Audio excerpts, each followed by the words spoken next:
जय हिंद दोस्तों, कैसे हैं आप सब। तो चलिए हम लोग आज देखेंगे बिहार फायरमैन सिपाही भर्ती परीक्षा का हम लोग सेट 2 देखेंगे और सेट 1 तक आपको प्रोवाइड कर दिया गया है। यदि आप नहीं देखें तो प्लेलिस्ट में जाकर देख लीजिए, उसके लिए एक अलग ही प्लेलिस्ट बना दिया गया है। तो चलिए हम लोग प्रश्न की ओर देखते हैं। और ये जो हम लोग चला रहे हैं तो ये हम लोग यूनिक पब्लिकेशन से चला रहे हैं, जिसमें आपको 46 सेट दिया गया है। ठीक, 46 सेट दिया गया जिसको हम लोग 46 दिन में कवर कर लेंगे। तो चलिए, यदि आपका इसको पीडीएफ चाहिए तो नीचे डिस्क्रिप्शन में टेलीग्राम का लिंक दिया है, वहाँ से आप लोग ज्वाइन करके इसका पीडीएफ प्राप्त कर सकते हैं। पीडीएफ आपको प्रोवाइड कर दिया गया है। तो चलिए हम लोग प्रश्न को लगाते हैं, और ये टेलीग्राम का है तो लिंक नीचे डिस्क्रिप्शन में है। और हम लोग का ये पहला प्रश्न है। पहला प्रश्न कह रहा है कि कामरूप का प्राचीन साम्राज्य किस राज्य में मौजूद था। तो कामरूप का जो प्राचीन साम्राज्य था वो किस राज्य में मौजूद था, तो वह आपको असम में मौजूद था। राइट आंसर आपका ये हो जाएगा, असम में। इसको थोड़ा सा छोटा कर लेते हैं। चलिए, असम हो जाएगा राइट आंसर। और दूसरा प्रश्न देखते हैं।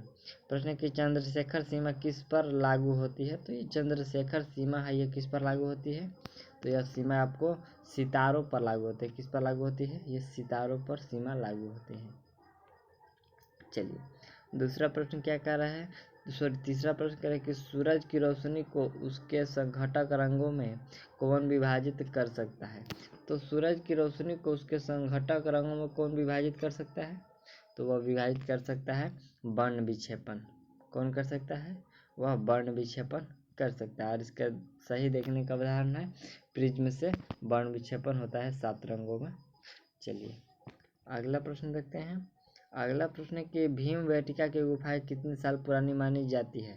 तो ये जो भीम बेटिका की गुफाएं है कितने साल पुरानी मानी जाती है, तो आपका राइट आंसर हो जाएगा यह 30,000 वर्ष पुरानी मानी जाती है। कितने वर्ष, 30,000 वर्ष पुरानी ये भीम बेटिका की गुफाएं मानी जाती है। चलिए, अगला प्रश्न देखते हैं हम लोग।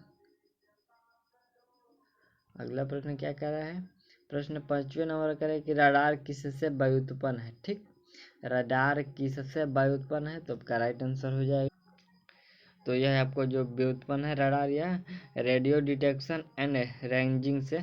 ठीक, राइट आंसर दिया जाएगा रेडियो डिटेक्शन एंड रेंजिंग से यह व्युत्पन्न है। चलिए, अगला प्रश्न देखा जाए तो प्रश्न 6 नंबर का है कि निम्नलिखित में से किससे ग्रीन हाउस प्रभाव बढ़ता है। तो ग्रीन हाउस प्रभाव किससे बढ़ता है, तो वह बढ़ता है आपका कार्बन डाइऑक्साइड से, CO2 से ग्रीन हाउस प्रभाव बढ़ता है। चलिए, अगला प्रश्न क्या है, प्रश्न कि यूमामी, ये जो यूमामी है ये क्या है। तो यूमामी जो शब्द आपका एक दिया गया है, यह आपका स्वाद का प्रकार है। ठीक, यूमामी है एक जो स्वाद का प्रकार है। राइट आंसर बी हो जाएगा। चलिए, अगला प्रश्न देखते हैं। प्रश्न 8 नंबर का है कि सबसे पहले पहिए किससे बने थे। तो सबसे पहले जो पहिए बने थे गोला, वो किससे बने थे, तो पहिए जो बनाया गया था वह लकड़ी के बनाया गया था। ठीक, सबसे पहले लकड़ी का पहिया बनाया गया आदि मानव के द्वारा। 9वें नंबर प्रश्न देखते हैं। 9वें नंबर प्रश्न है कि कौन सी नदी कर्नाटक और तमिलनाडु में बहती है। तो कर्नाटक और तमिलनाडु में कौन सी नदी बहती है, तो वहाँ बहने वाली नदी आपका हो जाएगा कावेरी नदी। कौन नदी, कावेरी। चलिए, नेक्स्ट प्रश्न देखते हैं। 10वें नंबर प्रश्न कह रहा है कि भारत के राष्ट्रपति के पद की शपथ किसके द्वारा दिलाई जाती है। तो ये जो राष्ट्रपति पद का शपथ ये किसके द्वारा दिलाई जाती है, तो यह जो दिलाई जाती है ये आपको भारत के मुख्य न्यायाधीश के द्वारा दिलाई जाती है। ठीक, राइट आंसर डी हो जाएगा, भारत के मुख्य न्यायाधीश के द्वारा ये राष्ट्रपति को शपथ दिलाई जाती है। चलिए, अगला प्रश्न 11 नंबर देखते हैं। करें कि मालविका किसने लिखा था। तो ये मालविका जो मित्रम है ये किसके द्वारा लिखा गया था। नाम थोड़ा सा बड़ा है तो इधर आ गया, तो इसका आप राइट आंसर हो जाएगा। यह लिखा गया है आपका कालिदास के द्वारा। ठीक, किसके द्वारा, कालिदास के द्वारा। चलिए, अगला प्रश्न कह रहा है कि किस व्यक्ति ने ओलंपिक खेलों में सर्वाधिक स्वर्ण पदक जीते।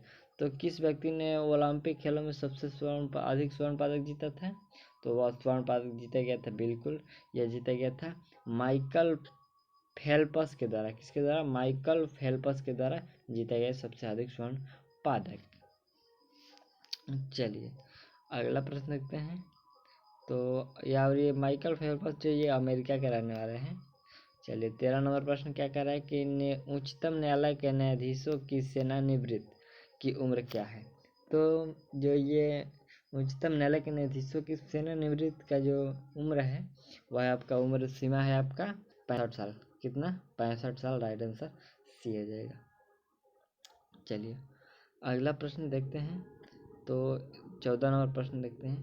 प्रश्न है कि निम्नलिखित प्राकृतिक घटनाओं में से कौन सी घटना भूकंप का कारण बनती है। तो भूकंप का कारण कौन सी इसमें घटना बनती है। तो ये आपका राइट आंसर हो जाएगा। या भूकंप का कारण ज्वालामुखी विस्फोट है। ठीक, राइट आंसर डी हो जाएगा। भूकंप का कारण कौन हो सकता है? ज्वालामुखी विस्फोट। चलिए नेक्स्ट प्रश्न देखा जाए। 15 नंबर प्रश्न क्या कह रहा है। प्रश्न के निम्नलिखित में से किसके अधिकतम पैर होते हैं। तो किसके अधिकतम पैर होते हैं। तो आपका राइट आंसर हो जाएगा अधिकतम पैर में कौन सा आ जाएगा। तो इसमें आपका हो जाएगा सहस्पादक। ठीक, सहस्पाद जो है इसका सर्वाधिक पैर होते हैं। राइट आंसर आपका बी हो जाएगा। चलिए अगला प्रश्न 17 नंबर प्रश्न देखते हैं। 16 नंबर, 15 नंबर था। और कहता है कि निम्नलिखित में से किन कणों में सकारात्मक आवेश होते हैं। तो सकारात्मक आवेश किस कण में होते हैं। तो वह कण है आपका प्रोटॉन, जिसमें सकारात्मक होते हैं। चलिए अगला प्रश्न क्या कह रहा है कि प्रदूषक में सूचकांक SPM का पूर्ण रूप क्या होता है। तो SPM का यहाँ पर आपको पूर्ण रूप पूछा। तो इसका जो आपका पूर्ण रूप होता है वह सस्पेंडेड पार्टिकुलेट मैटर होता है। ठीक, राइट आंसर बी हो जाएगा। सस्पेंडेड पार्टिकुलेट मैटर होता है SPM का फुल फॉर्म। चलिए अगला प्रश्न देखते हैं। प्रश्न कह रहा है कि निम्नलिखित में से कौन एक प्रमुख मनोवैज्ञानिक थे। तो प्रमुख मनोवैज्ञानिक कौन थे। तो आपका राइट आंसर हो जाएगा सिगमंड फ्रायड। सिगमंड फ्रायड ये प्रमुख मनोवैज्ञानिक थे। राइट आंसर आपका सी हो जाएगा। चलिए अगला प्रश्न क्या कर रहा है। प्रश्न 19 नंबर है कि बेकिंग सोडा क्या है। ये जो बेकिंग सोडा है यह क्या है। तो आपका राइट आंसर बेकिंग सोडा है आपका सोडियम बाइकार्बोनेट है। क्या है? सोडियम बाइकार्बोनेट है। चलिए नेक्स्ट प्रश्न हम लोग देखते हैं। 20 नंबर का है कि लास्ट सफर किसके चित्रित किया था। तो किसने चित्रित किया था। तो ये जो लास्ट सफर है ये किसके द्वारा चित्रित किया गया था। तो यह चित्र के द्वारा लियोनार्डो दा विंची के द्वारा। लियोनार्डो दा विंची के द्वारा जो लास्ट सफर है चित्रित किया गया था, प्रकाशित किया गया था। चलिए अगला प्रश्न है कि DPT वैक्सीन में ये जो P किससे संदर्भित है। तो ये P का संबंध पूछा गया किससे संबंधित है। तो P का संबंध आपको पर्टुसिस से। किससे? पर्टुसिस से। राइट आंसर आपका बी हो जाएगा। ये जो P का संबंध मतलब संबंध है। चलिए अगला प्रश्न है 22 नंबर का है कि निम्नलिखित में से कौन सी प्रक्रिया कार्बन डाइऑक्साइड के वातावरण को हटाती है। तो निम्नलिखित में से कौन सी प्रक्रिया है जो कार्बन डाइऑक्साइड के वातावरण को हटाती है। तो आपका राइट आंसर हो जाएगा जो हटाती है। तो इसमें आपका प्रकाश संश्लेषण हो जाएगा। ठीक, राइट आंसर ए हो जाएगा। चलिए अगला प्रश्न देखा जाए। तो प्रश्न है कि ज्यामिति का जनक किसे कहा जाता है। तो ज्यामिति का जनक पूछा गया किसे कहा जाता है। तो ज्यामिति के जनक आपको कहे जाते हैं, बिल्कुल यह कहा जाता है यूक्लिड। कौन कहते हैं? यूक्लिड। चलिए हाँ बिल्कुल ज्यामिति के जनक यूक्लिड कहे जाते हैं। और अगला प्रश्न देखते हैं। प्रश्न है का लीमर, ये जो लीमर है क्या है। तो लीमर है आपका राइट आंसर बिल्कुल। ये जो लीमर है वो मेडागास्कर में पाया जाने वाला एक जानवर है। क्या है? मेडागास्कर में पाया जाने वाला एक जानवर है लीमर। ठीक, चलिए अगला प्रश्न है 25 नंबर के ग्राफीन क्या है। ग्राफीन क्या है। तो इसका राइट आंसर हो जाएगा ग्राफीन कार्बन डाइऑक्साइड है। क्या है? ग्राफीन कार्बन डाइऑक्साइड का एक अपरूप है। चलिए अगला प्रश्न देखते हैं। तो प्रश्न है कि यदि पृथ्वी पर आपका वजन 38 किलो है तो बुध ग्रह पर आपका वजन कितना होगा। तो पृथ्वी पर वजन यदि हमारा 38 किलो है तो बुध ग्रह पर यह वजन कितना हो जाएगा। तो बुध ग्रह पर वह वजन हो जाएगा 14.03 14.3 kg हो जाएगा। ठीक, 14.3 kg हो जाएगा यह बुध ग्रह पर वजन।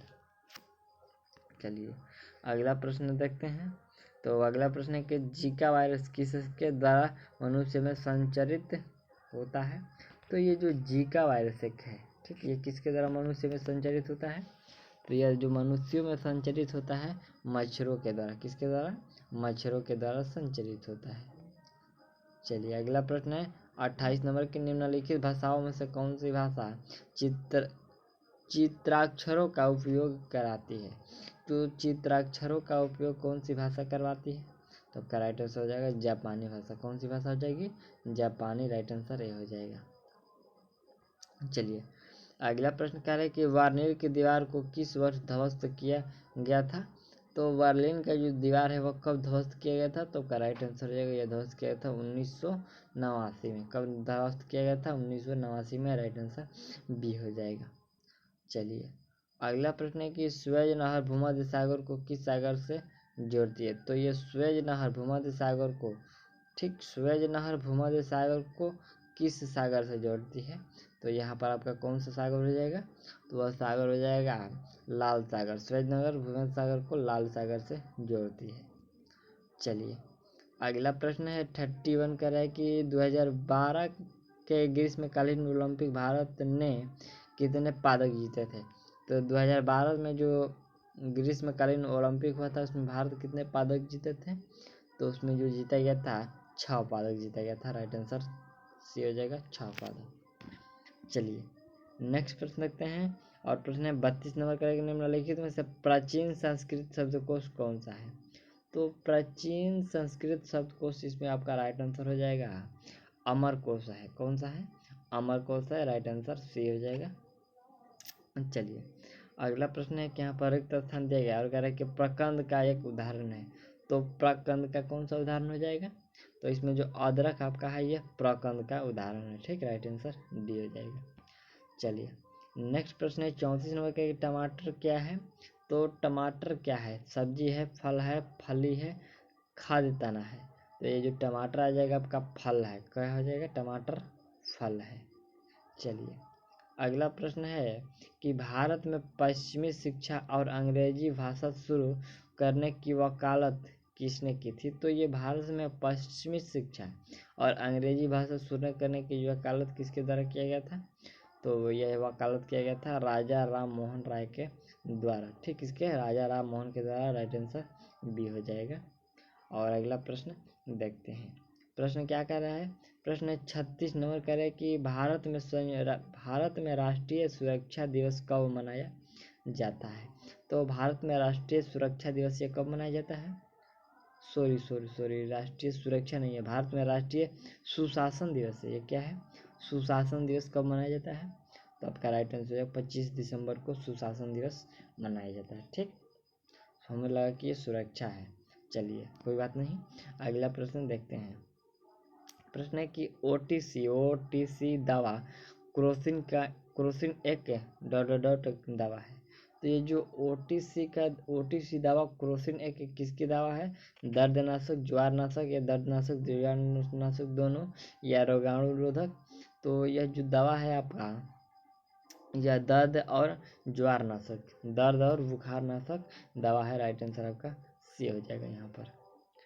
चलिए अगला प्रश्न हम लोग का 38 नंबर के, तांत्रिक योगिनी पंथ का मूल्य स्थान माना जाता है। तो तांत्रिक योगिनी पंथ का मूल स्थान जो माना जाता है वह स्थान आपको उड़ीसा माना जाता है। कौन सा माना जाता है, उड़ीसा। राइट आंसर सी हो जाएगा। ठीक, चलिए अगला प्रश्न हम लोग का है कि प्रथम भारतीय संचार उपग्रह था। तो प्रथम भारतीय संचार उपग्रह कौन सा था। तो आपका राइट आंसर हो जाएगा इसमें एप्पल था। कौन सा था, एप्पल था। राइट आंसर सी हो जाएगा। यह प्रथम भारतीय संचार उपग्रह था।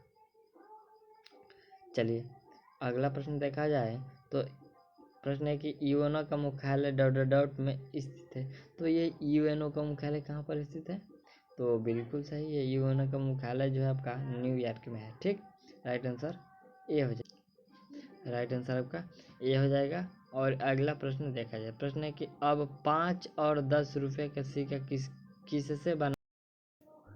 तो ये जो 5 और 10 रुपए के सिक्के बनाए जाते हैं, ये ताम्र और निकल के मिश्र धातु के बनाए जाते हैं। ठीक, किसके? ताम्र और निकल के मिश्र धातु के बनाए जाते हैं। ठीक, चलिए अगला प्रश्न कह रहा है कि यदि वस्तु गुणवत्ता सूचकांक डॉट के बीच हो तो वायु प्रदूषण के स्तर को माध्यम माना जाता है। तो यदि जो वस्तु गुणवत्ता सूचकांक, ठीक, वस्तु गुणवत्ता सूचकांक की यदि आपको 151 से 200 के बीच हो तो वायु प्रदूषण के स्तर को मध्यम माना जा सकता है। ठीक, राइट आंसर आपका 151 से 200 के बीच हो तो मध्यम माना जाता है। चलिए अगला प्रश्न हम लोग का 43 नंबर प्रश्न है। 43 कह रहा है कि माचिस की तिलियों में डॉट होता है। तो माचिस के तिलियों में कौन से क्या होता है इसमें? तो फास्फोरस होता है। ठीक, कौन सा फास्फोरस? लाल फास्फोरस होता है। ठीक, राइट आंसर बी हो जाएगा, फास्फोरस होता है। चलिए अगला प्रश्न है कि थार का रेगिस्तान डॉट में स्थित है। किस में स्थित है थार का रेगिस्तान? तो यह अवस्थित है आपको राजस्थान में। किस में? राजस्थान में थार का रेगिस्तान स्थित है। चलिए अगला प्रश्न हम लोग का 45 नंबर के निम्नलिखित पूर्व प्रधानमंत्री में से किसका नाम भारतीय करेंसी नोटों पर देखा जा सकता है? ठीक, पूर्व प्रधानमंत्री कौन से है जिनका नाम अभी करेंसी नोटों पर देखा जा सकता है? तो वह हो जाएंगे आपको, बिल्कुल वह हो जाएंगे आपका डॉक्टर मनमोहन सिंह का। ठीक, राइट आंसर सी हो जाएगा। चलिए अगला प्रश्न देखते हैं। प्रश्न हम लोग का 46 नंबर के शिमला समझौता जो 1972 पर किसके द्वारा हस्ताक्षर किया गया था? ठीक, तो 1972 में जो शिमला समझौता हुआ इस पर किसका हस्ताक्षर है? तो इसके, हाँ बिल्कुल, इस पर जो हस्ताक्षर किया गया हुआ इंदिरा गांधी एवं ZA भुट्टो के द्वारा। ठीक, किसके द्वारा? इंदिरा गांधी और ZA भुट्टो के द्वारा किया गया था। राइट आंसर बी हो जाएगा। चलिए अगला प्रश्न हम लोग देखते हैं, और प्रश्न है कि IFSC का संक्षिप्त रूप क्या होता है? तो IFSC का जो संक्षिप्त रूप होता है वह इंडियन फाइनेंशियल सिस्टम कोड होता है। ठीक, इंडियन फाइनेंशियल सिस्टम कोड होता है। राइट आंसर बी हो जाएगा। चलिए अगला प्रश्न देखते हैं, और अगला प्रश्न क्या होता है? प्रश्न कि यहाँ पर रिक्त स्थान है वगैरह कि विटामिन डी सबसे ज़्यादा होता है। तो विटामिन डी जो सबसे ज़्यादा होता है वो किस में होता है? तो आपका मछली के तेल में होता है। ठीक, किसमें? कॉड लीवर तेल में, मछली के तेल में होता है। ठीक, चलिए अगला प्रश्न देखते हैं। तो प्रश्न की सामान्य आँखों के लिए स्पष्ट दृष्टि की न्यूनतम दूरी क्या हो सकती है? तो सामान्य आँख के लिए जो स्पष्ट दृष्टि की न्यूनतम दूरी है वह बिल्कुल आपको 25 सेंटीमीटर। कितना है? वह आपको न्यूनतम दूरी 25 सेंटीमीटर है।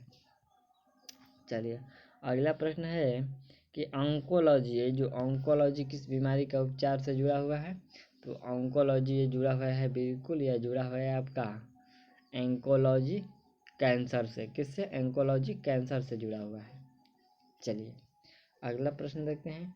प्रश्न कि भारत का संविधान दिवस किस तिथि को मनाया जाता है? ठीक, तो यह संविधान दिवस जो मनाया जाता है बिल्कुल यह मनाया जाता है 26 नवंबर को। कि किस दिन? इस दिन लिख कर तैयार हो गया था, 26 नवंबर को तैयार हुआ था, तो इसलिए यहाँ इसको हम लोग संविधान दिवस के रूप में मनाते हैं। चलिए अगला प्रश्न के निम्नलिखित में से किससे एक टूटा हुआ तारा कहना उपयुक्त है? तो टूटा हुआ तारा किसे कहना उपयुक्त होता है? तो आपका राइट आंसर हो जाएगा, यह टूटा हुआ तारा जो कहते हैं यह आंशिक एवं आवेश को कहते हैं, सॉरी अंश एवं आवेश को कहते हैं। राइट आंसर सी हो जाएगा। चलिए अगला प्रश्न हम लोग का 53 नंबर का है कि भारत की मवेशी निगरानी एवं पूर्वानुमान प्रणाली का नाम क्या है? तो भारत का ये जो मवेशी निगरानी एवं पूर्व प्रणाली का नाम पूछा गया है, क्या है? तो उसका नाम जो हो जाएगा आपका biosafety laboratory. Right answer C हो जाएगा। ठीक, चलिए अगला प्रश्न देखते हैं। प्रश्न कि रुपये का चिन्ह आर लिखकर, यहाँ पर रुपये का चिन्ह में जो आर लिखकर काटा हुआ है वो डिजाइन करने के लिए आयोजित प्रतिस्पर्धा के विजेता कौन थे? तो ये इसका एक प्रतियोगिता भी होता है, ये जो आर लिखकर काटा गया था तो इसका प्रतियोगिता हुआ था और ये डिजाइन किया गया था। तो ये कौन विजेता उसमें जीते थे, यही प्रश्न है। तो यह जीता गया था उदय कुमार के द्वारा, ठीक, किसके द्वारा, उदय कुमार के द्वारा। चलिए अगला प्रश्न देखते हैं। प्रश्न कह रहा है कि मोबाइल फ़ोन का उपयोग करके धन स्थानांतरण करने वाली प्रक्रिया को कहा जाता है। तो मोबाइल फ़ोन उपयोग करके धन स्थानांतरण करने वाली प्रक्रिया को क्या कहते हैं, तो उस प्रक्रिया को IMFS क्या कहते हैं, IMPS कहते हैं। राइट आंसर सी हो जाएगा। चलिए अगला प्रश्न देखते हैं। और प्रश्न है कि निम्नलिखित में से कौन सा इस समूह का सदस्य नहीं है, ठीक, इस समूह का सदस्य कौन सा नहीं है, यूनिक्स, MS डॉट और विंडोज और फायरवॉल, तो कौन सा है जो ये इस समूह का सदस्य नहीं है, तो इसमें मतलब 3 एक समान है और चौथा अलग है, तो कौन सा चौथा है जो अलग है, तो इसमें जो फायर वॉल है यह अलग है। राइट आंसर दिया जाएगा, यह भिन्न है। चलिए अगला प्रश्न देखते हैं। तो प्रश्न है कि महात्मा गांधी द्वारा भारत छोड़ो, ठीक, आंदोलन किस वर्ष शुरू किया गया था, तो भारत छोड़ो आंदोलन ये 1942 में शुरू किया गया था। कब किया गया था, 1942 में शुरू किया गया था, ठीक, क्लियर है। अगला प्रश्न देखते हैं। प्रश्न हम लोग का है कि राज्यसभा के सदस्यों का चुनाव किसके द्वारा किया जाता है, तो राज्यसभा का जो सदस्य होता है उसका चुनाव जो किया जाता है, उसका चुनाव राज्य के विधानसभाओं के सदस्यों के द्वारा किया जाता है, ठीक, राज्य के विधानसभाओं के सदस्यों के द्वारा किया जाता है, ठीक। चलिए अगला प्रश्न देखते हैं। तो प्रश्न है कि भारतीय सशस्त्र बलों में ऑपरेशन मेघदूत, ये जो भारतीय सशस्त्र बलों में ऑपरेशन मेघदूत का संचालन कहाँ पर किया था, तो यह संचालन जो किया गया था, बिल्कुल यह संचालित किया गया था सियाचिन में। किसमें किया गया था, सियाचिन में। राइट आंसर सी हो जाएगा, यह ऑपरेशन मेघदूत का संचालन किया गया था।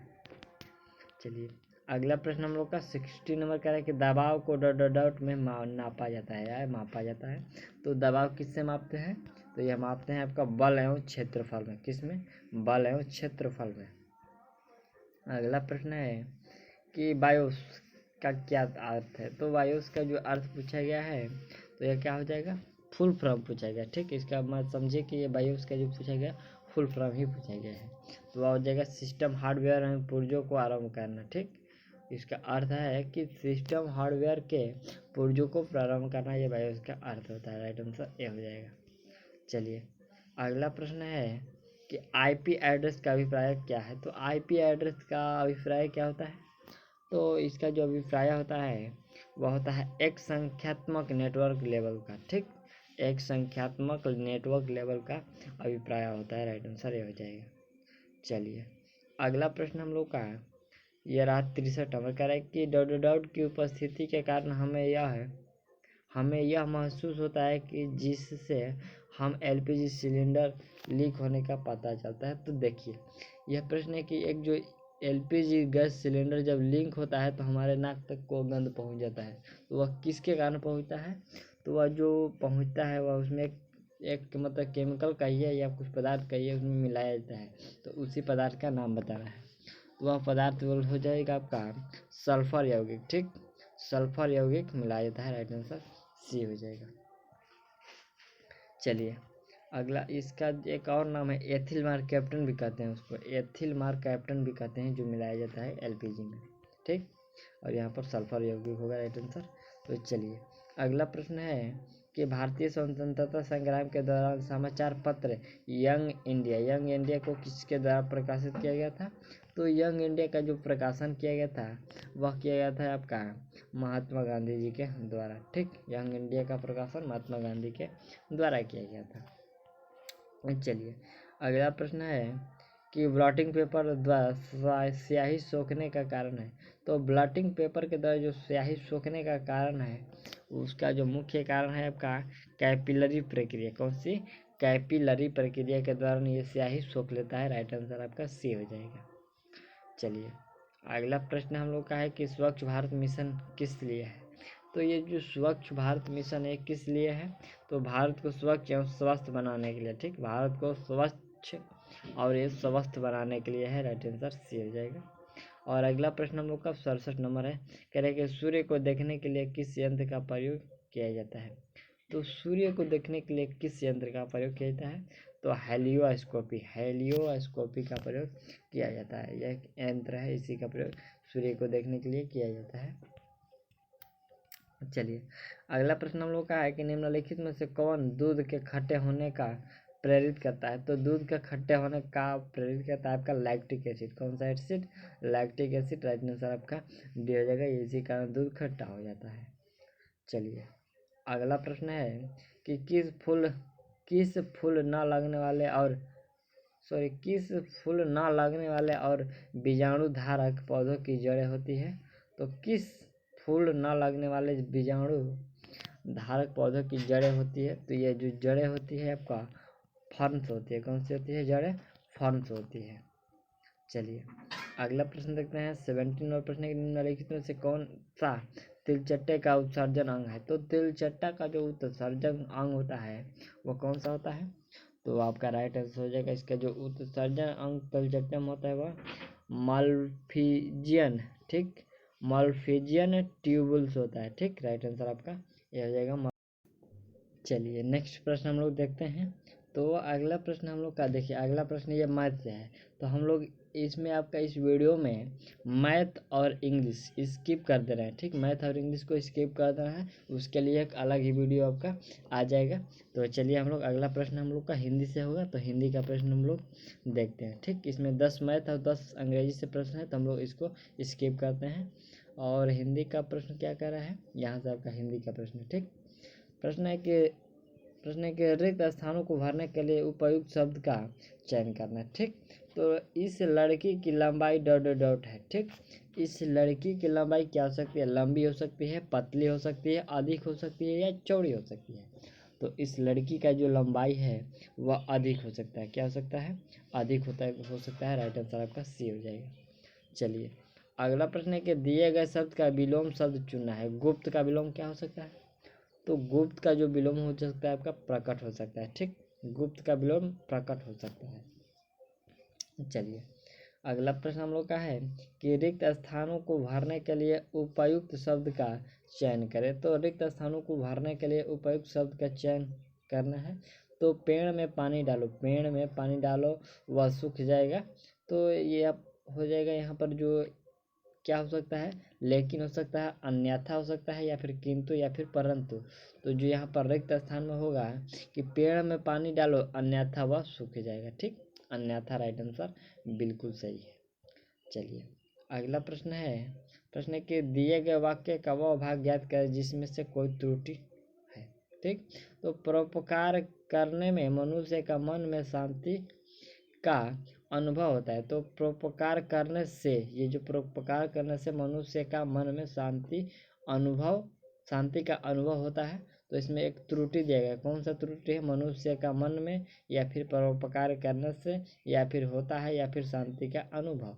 तो इसमें जो त्रुटि मतलब एक गलत शब्द होगा, वह जो गलत शब्द है कि मनुष्य का मन में, ठीक। मनुष्य का मन में, यह सब जो है ये गलत है, ठीक। राइट आंसर आपका ये हो जाएगा, ये त्रुटिहीन है सब। यहाँ पर सही होता तो क्या होता? तो मनुष्य के, ठीक। मनुष्य कहाँ लिख रहे? यहाँ मनुष्य के हो सकता है, का नहीं हो सकता, ठीक। मनुष्य के मन में शांति का अनुभव होता है, ठीक। चलिए अगला प्रश्न देखते हैं।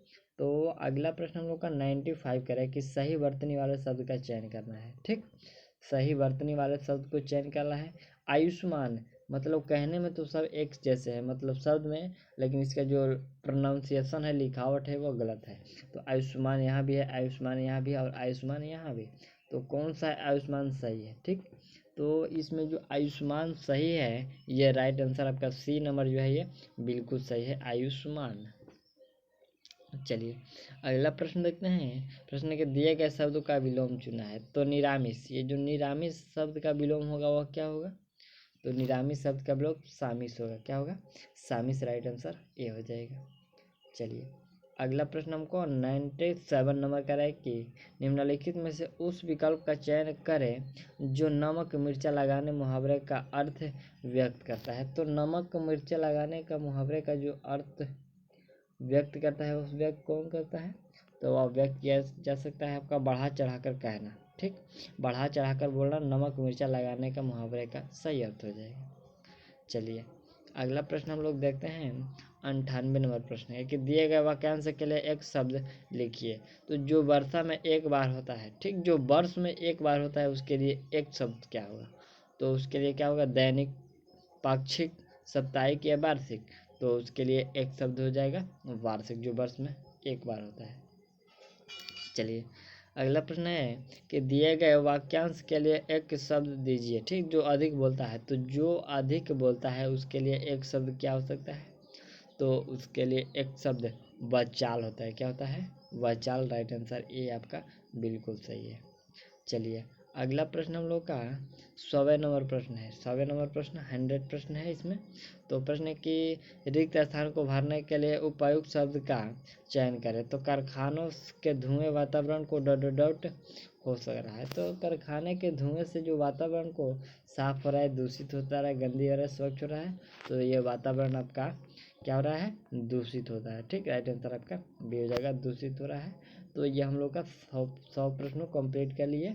तो ये हम लोग का जो बिहार फायरमैन सिपाही भर्ती का सेट 2 था। ठीक, कौन सा सेट था? तो सेट 2 था, और सेट 3 आपको जल्द ही प्रोवाइड कर दी जाएगी। तब तक के लिए थैंक्स।